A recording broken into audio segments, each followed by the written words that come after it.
आज की वीडियो में हम पढ़ेंगे क्लास 7 का चैप्टर नंबर 5 जिसका नाम है acids, basis and salts. First हम पढ़ेंगे एसिड्स क्या होते हैं। देखिए, ऐसे सब्सटेंसेस जो वाटर में डिसॉल्व होने के बाद हाइड्रोजन आयंस बनाते हैं उन सब्सटेंसेस को बोलते हैं एसिड्स। हाइड्रोजन आयन का सिंबल होता है H+। जब एसिड्स को टेस्ट करते हैं तो उसका टेस्ट सॉर होता है, यानी कि एसिड्स खट्टे होते हैं टेस्ट में। एसिड्स के एग्जांपल है sulphuric acid, acetic acid, hydrochloric acid और भी बहुत सारे एसिड्स होते हैं। अब हम पढ़ेंगे बेसिस क्या होते हैं। देखिए, ऐसे सब्सटेंसेस जो वाटर में डिसॉल्व होने के बाद हाइड्रोक्साइड आयन बनाते हैं उन सब्सटेंसेस को बोलते हैं बेसिस। हाइड्रोक्साइड आयन का सिंबल है OH नेगेटिव। जब बेसिस को टेस्ट करते हैं तो टेस्ट उनका कड़वा लगता है, यानी कि बिटर लगता है। एग्जाम्पल्स है of basis sodium hydroxide, potassium hydroxide etcetera. देखिए, सोडियम हाइड्रोक्साइड को NaOH भी लिख सकते हैं। सोडियम का सिंबल है Na, हाइड्रोक्साइड का सिंबल क्या है OH, यहाँ हमने पढ़ा था। ऐसे पोटेशियम हाइड्रोक्साइड को KOH भी लिख सकते हैं। पोटेशियम का सिंबल क्या है K, हाइड्रोक्साइड का सिंबल क्या है OH।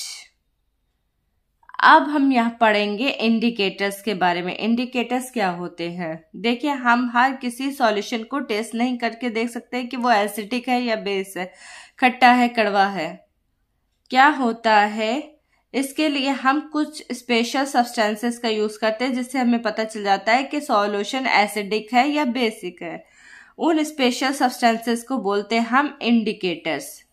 देखिए, हमारे पास सॉल्यूशन है, सॉल्यूशन में हमने इंडिकेटर ऐड किया।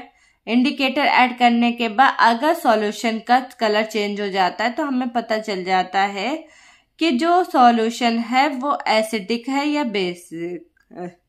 अब कैसे पता चलेगा कि सॉल्यूशन एसिडिक है। देखिए, जब सॉल्यूशन में ब्लू लिटमस डाला है, ब्लू लिटमस का कलर अगर रेड में चेंज हो जाता है, रेड कलर में चेंज होता है, तो इसका मतलब है सॉल्यूशन एसिडिक है। अगर सॉल्यूशन में रेड लिटमस डालने पर रेड लिटमस का कलर ब्लू कलर में चेंज हो जाता है, तो इसका मतलब क्या है कि वह सॉल्यूशन क्या है, बेस है। ठीक है। Next examples of indicator. यहाँ हम बात कर रहे हैं नेचुरल इंडिकेटर की। एग्जाम्पल है टर्मरिक, लिथमस, चाइना रोज, फ्लैटस। चाइना रोज को गुलहड़ भी बोलते हैं। टर्मरिक सबको पता है, हल्दी बोलते हैं। लिटमस क्या होता है, देखिए, एक छोटा सा पौधा बोल सकते हैं, एक ऑर्गेनिज्म होता है जिसमें एल्गी प्लस फंजाई दोनों से मिलकर बना होता है लाइकन। लाइकन से ही लिटमस को बनाया गया है। देखिए, यहाँ पर एग्जाम्पल दिए गए हैं कुछ बेसिस के। ठीक है, अब ये किस में पाए जाते हैं वो यहाँ पर लिखा हुआ है। फर्स्ट है कैल्शियम हाइड्रोक्साइड। कैल्शियम हाइड्रोक्साइड मिलता है लाइम वाटर में। अमोनियम हाइड्रोक्साइड मिलता है जो विंडो क्लीनर होते हैं ना, उस सॉल्यूशन में। थर्ड है sodium hydroxide. Sodium hydroxide soap में मिलता है। पोटेशियम हाइड्रोक्साइड भी सोप में मिलता है।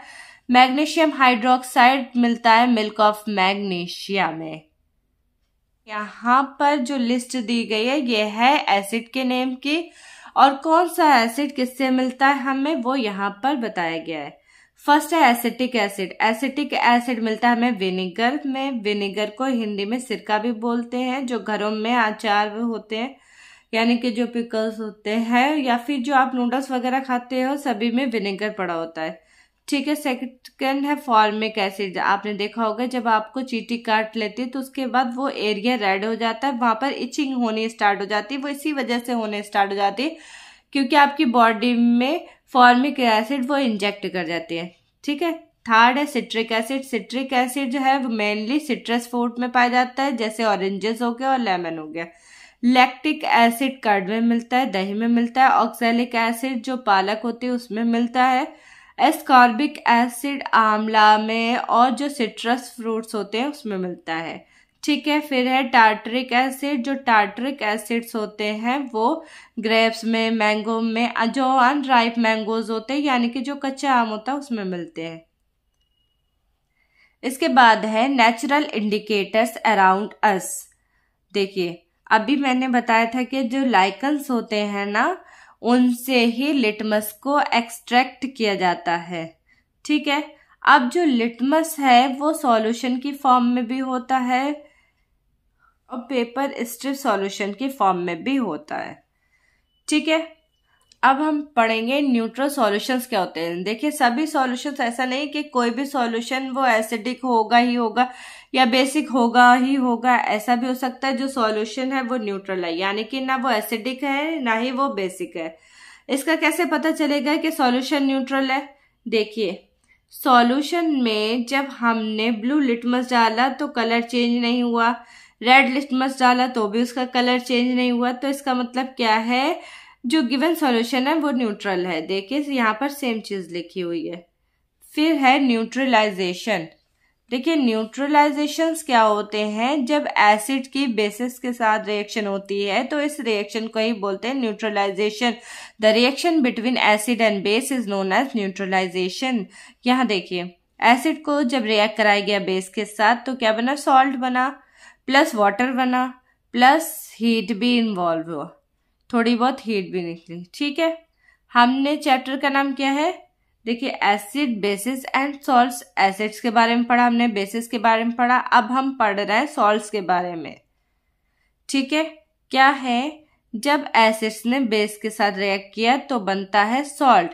फॉर एग्जाम्पल हाइड्रोक्लोरिक एसिड जब रिएक्ट करता है सोडियम हाइड्रोक्साइड के साथ, हाइड्रोक्लोरिक क्या एसिड है, सोडियम हाइड्रोक्साइड क्या बेस है, रिएक्ट किया दोनों ने तो क्या बनना, सोडियम क्लोराइड। सोडियम क्लोराइड क्या है, सॉल्ट है। ठीक है, साथ में क्या बना, वाटर बना प्लस थोड़ी सी हीट इवॉल्व हुई। तो अभी हमने पढ़ा है न्यूट्रलाइजेशन के बारे में पढ़ा है हमने। ठीक है, अब न्यूट्रलाइजेशन का हमारी डेली लाइफ में क्या रोल है, वन बाय वन पढ़ेंगे इसे हम। फर्स्ट है इंडाइजेशन में इसका क्या रोल है। हम कभी बहुत बोलते हैं ना कि हमें इंडाइजेशन की प्रॉब्लम हो गई, कि हमारा खाना है इजिली डाइजेस्ट नहीं हो पा रहा है, स्टमक जो है हमारा अपसेट हो गया है, कॉन्स्टिपेशन की शिकायत हो रही है हमें।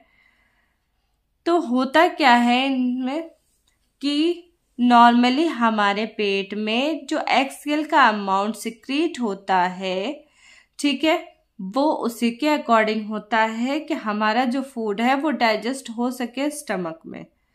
लेकिन क्या होता है, कई बार एक्सेल का अमाउंट हमारे स्टमक में इंक्रीज हो जाता है। जैसे ही स्टमक में एक्सेल का अमाउंट इंक्रीज होता है तो क्या होता है, इंडाइजेशन की प्रॉब्लम हो जाती है। अब इंडाइजेशन की प्रॉब्लम हुई तो डॉक्टर हमें क्या वो देता है, विटेक and acid, milk of magnesia. होता क्या है, एसिड क्या है, ये एसिड है। अब एसिड को न्यूट्रलाइज करने के लिए हमें क्या करना है, हमें बेस ऐड करना है। ठीक है, अब बेस क्या है, मिल्क ऑफ मैग्नीशिया क्या है, बेस है। ठीक है, MgOH मैग्नीशियम हाइड्रोक्साइड भी बोलते हैं इसको। ठीक है, जैसे ही हमने इसके अंदर क्या है, मैग्नीशियम हाइड्रोक्साइड डाला, उसकी वजह से क्या होता है, न्यूट्रलाइजेशन की प्रोसेस होती है हमारे स्टमक के अंदर, और जो एक्सेस एसिड होता है ना वो न्यूट्रलाइज हो जाता है। ठीक है, इसके बाद क्या होता है, आंट बाइट। आंट बाइट क्या होता है, आंट बाइट मतलब है चींटी का काटना। चींटी के काटने से क्या होता है, हमारी बॉडी के अंदर फॉर्मिक एसिड इंजेक्ट हो जाता है, हमारी स्किन वहां पर की रेड होने लगती है, इचिंग होने लगती है। तो अब क्या करना है कि अगर बेकिंग सोडा है या फिर कैलेमाइन सॉल्यूशन है, उसको लीजिए और उस जगह पर रब कर दीजिए। जैसे ही रब करेंगे वैसे ही उस जगह पर रिलीफ हो जाएगा। ठीक है, नेक्स्ट है सॉइल ट्रीटमेंट। न्यूट्रलाइजेशन की प्रोसेस से सॉइल का ट्रीटमेंट कैसा होता है, देखिए अब क्या होता है, जो फार्मर है वो एक्सेसिव यूज करते रहता है केमिकल फर्टिलाइजर्स का अपनी फील्ड में। उसकी वजह से क्या होता है कि जो सॉइल है वो एसिडिक हो जाता है। अब सॉइल एसिडिक हो जाएगी तो वहां पर किसी भी प्लांट की ग्रोथ पॉसिबल नहीं है। अब सॉइल को फिर से नॉर्मल करने के लिए उसके अंदर हमें क्या ऐड करना है, कैल्शियम हाइड्रोक्साइड। कैल्शियम हाइड्रोक्साइड क्या है, ये है बेस है। अब बेस से क्या करेंगे, जो एसिड है उसके इफेक्ट को न्यूट्रलाइज कर देंगे। ठीक है, जिसकी वजह से क्या होगा, सॉइल फर्टाइल हो जाएगी और फिर से उसके अंदर प्लांट की ग्रोथ पॉसिबल हो सकेगी।